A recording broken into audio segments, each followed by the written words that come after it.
কিছুদিন আগে আমার কাছে একজন ক্লায়েন্ট এসেছিল। তিনি abonement আসসালামু আলাইকুম। আজকে আমরা কথা বলবো ইজে নিয়ে। ইজে নিয়ে একটি বিভ্রান্ত আছে অনেকের মাঝে। সেটা হচ্ছে ইজের স্কাদেন্স আসলে কবে? যেমন একটা উদাহরণস্বরূপ বলতে পারি, কিছুদিন আগে আমার কাছে একজন ক্লায়েন্ট এসেছিল। তিনি abonement করবেন ATM এর, সেই জন্য সে তার একটা ইজে আমাকে প্রেজেন্ট করে, যে ইজেটা ছিল গত বছর 2024 সালের অক্টোবর মাসে। ওনার যুক্তি ছিল, উনি যেহেতু 2-3 মাস আগে ইজেটা করেছে, তার ইজেটা এখনো ভ্যালিড আছে, কারণ ইজের মেয়াদ উনি শুনেছেন 1 বছর থাকে। হ্যাঁ, ইজের মেয়াদ 1 বছর থাকে।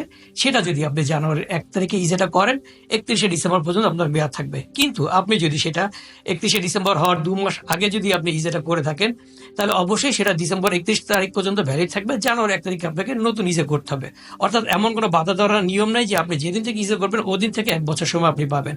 আপনাদের খেয়াল রাখতে হবে, প্রতি বছর 31শে ডিসেম্বর ইজের মেয়াদ শেষ হয়ে যায়। সুতরাং আপনি ইজে দ্বারা যে ফ্যাসিলিটিগুলো নিতে চাচ্ছেন, সেটা যদি পুনরায় আপনি নিতে চান, তাহলে ওই বছর নতুন করে জানুয়ারি মাসের 1 তারিখ থেকে নতুন ইজে আপনাকে করতে হবে।